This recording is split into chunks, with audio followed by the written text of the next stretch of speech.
uma exortação à unidade, diz a epígrafe do texto. Rogo-vos, irmãos, pelo nome do nosso Senhor Jesus Cristo, que faleis todos a mesma coisa, e que não haja entre vós divisões, antes sejais inteiramente unidos na mesma disposição mental e no mesmo parecer.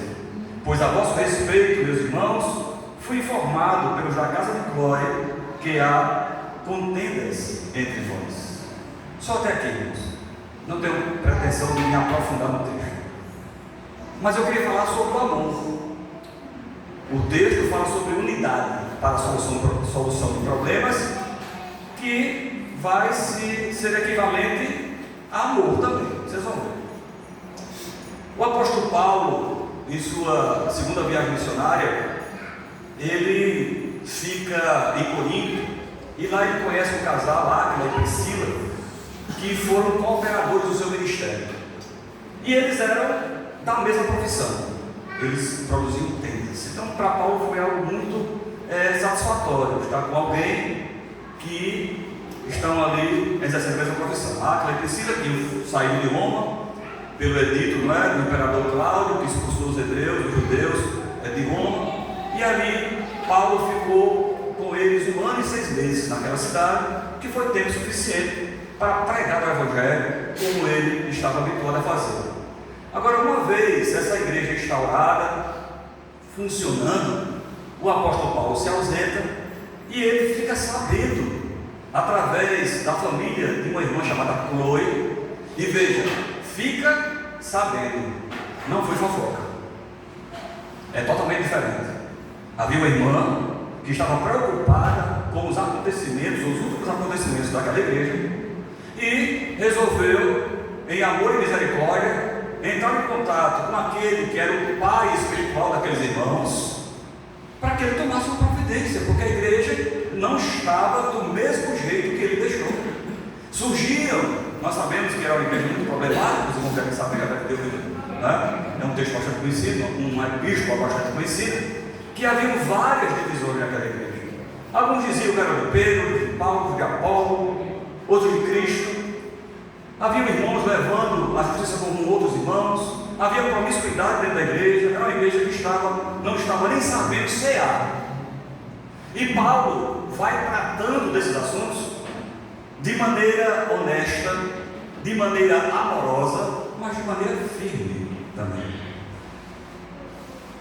Nós somos sabedores que nós não devemos tratar os problemas de maneira superficial, porque quase sempre eles não são resolvidos. Muitas vezes é necessário colocar o dedo na ferida inflamada, para que ela possa expurgar tudo de ruim que está dentro, e depois de limpo, curar, ser curado. Então o apóstolo Paulo, com muita sapiência, tenta trazer à mente daqueles irmãos que eles precisavam de uma coisa para que as demais ou os demais problemas pudessem ser solucionados: unanimidade. Eles estavam no mesmo barco. Você já imaginou duas pessoas dentro do mesmo barco remando para lugares diferentes? Não sai do lugar, fica rodando em círculos. O reino não cresce, só inimizade, sentimentos não condizentes com a palavra do Senhor, que vão surgir no meio, não é? Dessas coisas que trazem dano à obra do Senhor, à igreja do Senhor Jesus Cristo. E Paulo apela aqui, ele faz um rogo. Rogar é um pedido mais intenso, mais profundo. Ele roga, ele faz um apelo. Agora ele apela não no nome dele, como fundador daquela igreja, não no nome de qualquer uma outra pessoa que estivesse, fosse proeminente naquela igreja, mas ele apela ao dono da igreja. Ele diz: rogo-vos, irmãos, pelo nome do nosso Senhor Jesus Cristo. Então ele faz um apelo, um rogo, um pedido mais intenso, mais profundo, mais carregado de emoção, àquele que pode todas as coisas, porque é aquele que dirige os passos da igreja, é aquele que tem os propósitos para a igreja, é aquele que dá pastores à igreja. Então Paulo pede diretamente ao dono, a quem resolve. E como é bom falar com quem resolve. Não sei se você já teve uma experiência negativa de resolver alguma coisa em alguma repartição, em algum banco, e fala com a primeira pessoa que está ali, ela dá uma negativa para você. Não, pode não. Eu, particularmente, por aprendizado administrativo, não é? Eu aprendi a nunca desistir no primeiro não. Tá certo, querida? Tem alguém superior a você que possa me ajudar? Tem um gerente ali. Vou para o gerente. O senhor pode resolver a minha situação? Se não, tem alguém superior a você que possa falar? Até ter, se for não, eu tenho certeza que eu lutei com todas as minhas armas para conseguir o meu objetivo. Então, quando nós pedimos ao Senhor com toda a intensidade do nosso coração, com todo o desejo de que Deus faça algo, é provável, segundo os seus propósitos, que Ele haja de alguma maneira. Possa ser que essa maneira seja segundo o nosso pedido, ou não, mas Deus age. Porque Deus fala conosco até no seu silêncio. Deus sempre tem algo para nos ensinar. Às vezes nós pedimos, Senhor, me ensina a ser perseverante. Deus me coloca numa prova, para você aprender a ser perseverante. Deus quer, nas provas, irmãos, se mostrar para nós. Ele quer nos purificar, Ele quer saber o que está no nosso coração. Não foi assim com o povo, 40 anos no deserto peregrinando. Deus queria saber o que estava no coração do povo, segundo Deuteronômio. Porque Deus, quando se relaciona conosco, alguma coisa de bom acontece. Deus estava dizendo para o povo: olha, creiam em mim, me tenham como único Deus verdadeiro, porque eu sou aquele que traz sombra no deserto. Creiam em mim, porque eu sou aquele que durante a noite fria do deserto eu sou o calor aconchegante. Creiam em mim, que na escassez do deserto eu trago pão que em todo amanhecer se espalha sobre o chão e vocês podem colher. Creiam em mim, que se vocês quiserem comer carne, eu vou dar cordonices para você comer. Nós devemos crer e confiar. Não peguem o maná para 2 dias, não, à exceção da sexta para o sábado, porque todo dia eu vou prover na sua vida. E Deus tem provido na nossa vida. Deus tem nos alimentado dele. Deus tem nos dado do seu Filho, para que possamos ser alimentados e alimentados dele, podemos enfrentar as nossas dificuldades do dia a dia. Dificuldades existem, irmãos. Terra jamais será céu. Enquanto estivermos aqui, temos que andar vinculados ao Senhor, vinculados a Ele, através da oração, através da meditação da palavra, através dos meios de graça que Ele nos concede, individuais ou coletivos, mas unidos a Ele, para que Ele possa ser o dominante de nossa existência, aquele que nos domina, aquele que nos guia, aquele que nos protege. Então Paulo faz um apelo àquele que tudo pode, que os irmãos sejam unânimes, que falem uma só palavra, que tenham um só parecer, que pensem a mesma coisa. Isso não é fácil. Nós temos aqui algumas pessoas, e se eu perguntar aqui qual é a sua cor preferida, aí vai ter azul, amarelo, roxo, cinza, branco. Qual a sua fruta preferida? Maçã, banana, goiaba, coco, jaca. Eu gosto de jaca. Mas tudo bem, em termos das nossas opiniões e nossos gostos. Mas em se tratando de céu, em se tratando de espiritualidade, nós sabemos o caminho que temos que percorrer. E o caminho que temos que percorrer é o mesmo que Cristo percorreu e deixou a trilha para nós, deixou as suas pegadas de verdade, caminho de verdade, de sinceridade, de honestidade, de retidão, de doação, de amor, de perdão, para sermos cristãos de verdade. Nós nos saudamos como irmãos, não é? Pode ser o irmão, mas às vezes fica só de boca. O irmão está passando por uma luta, e você fez o quê? Para aliviar a dor daquele irmão, não é? Nós somos chamados por Cristo a termos uma unidade tamanha que a dor do irmão seja a minha dor, que a alegria do irmão seja a minha alegria. E isso é ser igreja.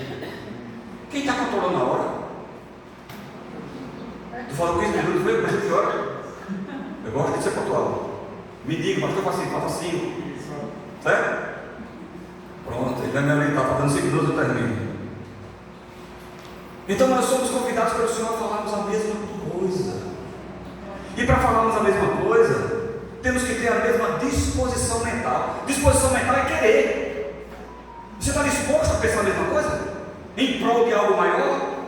Vamos pintar a igreja? Vamos. Chegamos a duas cores. Uma é roxa e a outra é verde neon. Vamos votar. Se roxo ganhou, quem votou e queria neon vai dizer assim: roxo é a cor mais linda do mundo, porque foi que ganhou. Os irmãos estão entendendo? A unanimidade, nós votamos porque é nosso regime, é o jeito que nós operamos, o congregacionalismo é democrático, mas nós temos que entender que a parte que não ganhou passa para o time que ganhou, para não ter divisão, para ninguém puxar para o outro lado, para não entrar ninguém assim, pô, feio. O irmão vai passar o culto pensando na cor que não ganhou, devia ser roxo, devia ser neon, devia ser. E se esquece que esse lugar aqui é para a edificação do corpo da igreja, né? Nossa edificação, é para adorar o Senhor Todo-Poderoso, é para sairmos daqui esperançosos pelo dia de amanhã e não ficarmos com coisas pequenas. As coisas pequenas, deixa para lá, não é? Porque nós pregamos tanto que haja unidade na igreja e dizemos com frequência do culto? Porque hoje tem um espírito do anticristo buzinando no ouvido de muitas pessoas que ele pode ser crente em casa, os desigrejados da vida. Pode não, ele pode ser qualquer outra coisa, menos crente, menos cristão em casa, porque é na igreja que o Espírito Santo derrama, distribui os seus dons conforme lhe apraz, para a edificação do corpo. É na igreja que nós temos a oportunidade de amarmos uns aos outros, de exercermos tudo aquilo que Cristo nos ensinou, para que fizéssemos, fazendo isso, fôssemos reconhecidos como cristãos, amando-nos. Então como é que eu vou fazer isso em casa? Como é que em casa alguém vai pisar no meu pé e vai me pedir perdão depois? Não tem como, porque de vez em quando ele pisa no pé do outro, não pisa com palavras, não é? Então a gente vai exercendo aqui essa comunhão, porque um dia estaremos todos reunidos no céu. Se nós não temos a capacidade de sermos reunidos, sermos unânimes, termos comunhão aqui, como é que vai ser? Aqui é um treinamento, não é? Ainda que muito distante daquilo que está reservado para nós, mas é um treinamento. Nós temos que aprender a nos socializar de maneira que Cristo se agrade, nos doando, um em prol do outro. Isso é ser igreja. Para quê, irmãos? Para que isso? Para nos capacitarmos, para pregarmos o Evangelho, que essa é a função da igreja, pregar o Evangelho. Como é que nós vamos sair das quatro paredes para pregarmos o Evangelho se não estamos preparados ainda? Se o nosso coração está com angústia, está cheio de ressentimento, com sentimentos nocivos à nossa saúde espiritual e física, como é que vamos pregar as pessoas? Como é que nós vamos convidar as pessoas para vir à igreja se as pessoas não leem Cristo em nós? Então nós temos que fazer um autoexame nessa noite também e avaliarmos como está a nossa vida cristã, se nós estamos sendo unânimes em um só pensamento em prol do reino, em prol do reino. A mesma disposição mental é querer, eu quero, eu concordo, não gosto, mas concordo, estou com você, estou junto, estamos no mesmo barco, vamos em direção ao céu, para o prêmio da nossa soberana vocação, estamos indo adiante. É isso a igreja forte tem que pensar e agir, para podermos sair daqui e anunciar o Evangelho a tantos quantos possam ouvir. Glória a Deus. E ele fica sabendo dessas notícias através de uma família. Ele cita o nome de uma pessoa chamada Clóia, que preocupada com a igreja, em amor, vai falar com o apóstolo de modo que ele tomasse alguma atitude, porque a igreja estava desmoronando. E ele vem sem colocar nenhum assunto para debaixo do tapete, tratando um a um. E nós temos que ser crentes maduros o suficientes para entender que nós precisamos mudar todas as maneiras. Todos os dias quando acordamos, sempre tem algo para mudarmos em nós. E quando Deus envia um anjo e usa a boca de um abençoado para dizer que ele está vendo algo que precisa ser consertado em nós, dê glórias a Deus e aleluia. É Deus olhando para a sua vida, te consertando, de maneira que você possa ser exemplo para os demais, de maneira que você possa se ajoelhar e orar e Deus possa ouvir a tua oração. Que maravilha! Todos os dias Nós temos grandes oportunidades que o Senhor nos concede. Paulo tratou aquela igreja como nós bem sabemos. Mas eu vou fazer uma pergunta agora para os amados, que eu fiz para os oficiais da comissão, e estes que estão presentes não respondam, porque já sabem a resposta. Mas deixa eu perguntar a vocês, meus queridos, qual é o dia, a data e o momento mais importante de nossas vidas? Eu quero ouvir. Vocês vão me ouvir. É a única pergunta que eu faço hoje. Pode sugerir. Quando nós aceitamos a Cristo como nosso Salvador. É um dia muito importante. Mais alguém? Aniversário. É um dia importante. É hoje. Aí, quem falou isso? Bendito seja o nome do Senhor. Grave isso no seu coração. A data mais importante é a data de hoje, e o momento mais importante é esse. Sabe por quê? O ontem passou. Faça alguma coisa ontem. O que você foi. Se você tinha ou tem mais ou tem menos, passou. Faça alguma coisa amanhã. Agora. Sua mão alcança até o amanhã? Não. Então, o ar que eu estou respirando hoje é ar precioso. As pessoas que estão ao meu redor são pessoas preciosas. Existem pessoas que estão ao nosso lado que nós amamos tanto que chega a doer no coração, mas nós não expressamos de alguma forma. Então hoje, nesse momento, nós temos a oportunidade de dizer: eu te amo, para as pessoas que verdadeiramente se importam conosco, que estão sobre o nosso teto, no nosso esposo, marido, esposa, marido, filhos, seja lá quem for. Nós temos a oportunidade de dizer: eu te amo. Nós não devemos perder a oportunidade de adorar a Deus. Senhor, como tu és lindo. Sendo eu quem sou, o Senhor me resgatou e me aceitou. Sendo eu quem sou, o Senhor está me transformando todas as manhãs. Sendo eu quem sou, o Senhor me usa, o Senhor me torna útil nesta grande obra, e é uma obra santa. Então o Senhor é misericordioso, o Senhor é rei e eu sou servo, o Senhor é Senhor e eu obedeço, o Senhor é pai e eu sou filho. Que coisa linda, irmãos. Então aproveite hoje, aproveite amanhã. Dê uma olhadinha para quem você não está saudade aí, diga isso aí. Diga, me ama. Olha. Diga, porque é bom e faz bem para a saúde. Eu te amo em Cristo Jesus. Olha que coisa linda. Agora deixa eu dizer uma coisa para vocês, que talvez vocês não saibam. Menino é amor demais. Olha, o nome da minha esposa é José. Mas para os íntimos não, né? Para mim é baby. Então se vocês ouvirem eu falando baby, já sabem quem é, tá certo? Baby, eu te amo. Muito obrigado por essa parceria, pelas lágrimas, pelos sorrisos, pelos filhos, pelos conselhos, pela educação. Sou grato. Porque essa esposa nos educa, viu, Valores? Eu botava a toalha molhada em cima da cama quando eu casei. Boto mais não, senão o negócio fica feio. Eu tenho sapato para entrar em casa, porque se entrar, fica feio o negócio. Então a gente é educado, né? Somos educados para as esposas e os maridos educam as esposas também. E assim nós vamos crescendo, né? Dia após dia, de graça em graça, de glória em glória, de bênção em bênção, de vitória em vitória, de prova em prova, porque existe. E a gente vai viver. Então eu desejo do meu coração é que essa igreja seja unânime nas coisas que concernem ao reino. Se for importante para Jesus, seja unânime. E não permita que nada, nem ninguém afete isso. Nada, nem ninguém.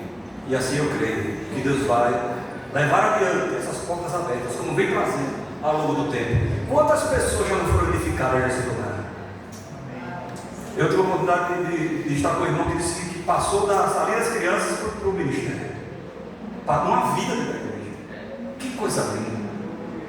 Foi dois fundadores. Estou falando com um aqui. Que coisa maravilhosa. Outra coisa. Nunca esperem demais das pessoas. Porque as pessoas têm a capacidade de decepcionar. O pecado é deixar nós. Somos seres humanos e falhos. Quem veste, eu falei para os irmãos, né? A cuequinha por cima da calça é Batman, Robin, Super-Homem, Aquaman. Nós não temos capa. Nós somos gente. Choramos, nos alegramos, sorrimos, oramos, clamamos, buscamos. Somos gente. Agora nós precisamos nos socializar, precisamos nos amar, ter comunhão uns com os outros. E assim a igreja cresce forte, unânime, esperando não somente aquele grande dia. Eu agradeço aí.